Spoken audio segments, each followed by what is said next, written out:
మనం దేని గురించి ప్రేయర్ చేస్తాం? ఎగ్జామ్స్ పాస్ అవ్వాలన్నా, లేదంటే ఏంటి మన ప్రేయర్ ఎలా ఉంది అనేసి సెల్ఫ్ క్వశ్చన్ చేసుకోండి. దేవుడిని అడిగింది కాదు, నా జీవితంలో నా జీవితంలో మీ ప్రణాళిక ఏంటని అడిగింది కాదు. అప్పుడు దేవుడు తన ప్రణాళికలు ఏంటో తనకి 13 years లో చెప్పాడు. సో దేవుడికి విధేయులై ఉండాలి. ఫస్ట్ ఏంటి? ఫెయిత్ ఉండాలి. సెకండ్ది నమ్మకం, విధేయులై ఉండాలి, ఒబీడియన్స్ ఉండాలి. ఓకేనా? తర్వాత ఏమో పట్టుదల ఉండాలి. దేవుడి గురించి కష్టపడాలి, దేవుడి గురించి ఏదైనా చేయాలన్నా పట్టుదల ఉండాలి. లాస్ట్ విషయం ఏంటి? బాయ్ ఆర్ గర్ల్ ఎవరైనా సరే పరిచర్య చేయొచ్చు అనేది ఈ మారియా ప్రూవ్ చేసింది. ఓకేనా? సో మీరు ఈ రోజు నుంచి ఏం చేస్తారు?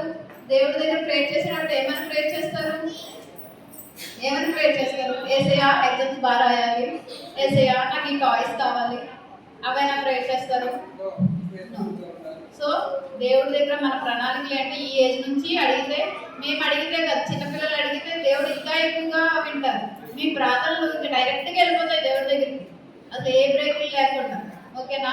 సో ఈ మ్యారేజ్ గురించి ఒకసారి మీరు కూడా నెట్లో చూసేస్తున్నారు కదా. ఇప్పుడు మీరు ఏమైనా సబ్జెక్ట్ కావాలంటే నెట్లో చూస్తారా? అలాగే ఈ మ్యారేజ్ గురించి కూడా మీరు చూడండి. ఓకే, అందరూ ఒకసారి మోకరించండి, ప్రార్థన చేసుకుందాం.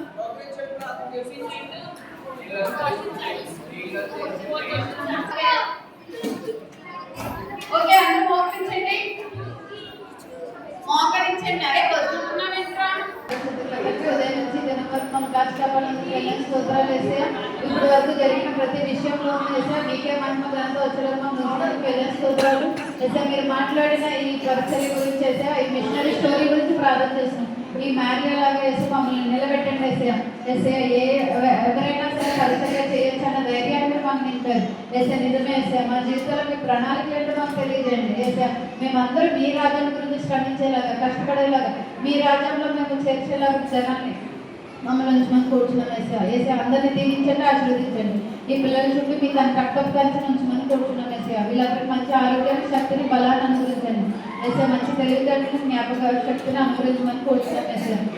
మేము విన్న ప్రతి విషయాన్ని మేము మర్చిపోకుండా మా జీవితాలు ఇంప్లిమెంట్ చేసే భాగ్యం మాకు అనుగ్రహించమని, ఈ చిన్ని ప్రార్థన దేవతను తీసుకొచ్చి మీ ప్రార్థనలో కుమరించే అవకాశాన్ని అనుగ్రహించమని రెండవ రాకైన వేసినాపేట అడుగుతున్నాను తండ్రి.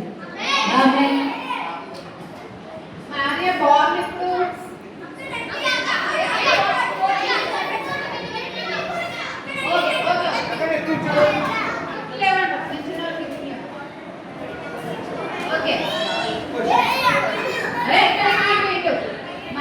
ఎంతమంది పిల్లలు?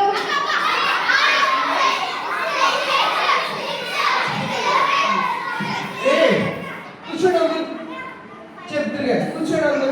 నెక్స్ట్ వీక్ నేను అడుగుతాను, గిఫ్ట్స్ ఇస్తాను. ఓకేనా? కూర్చోండి ఒకసారి. ఈ వీక్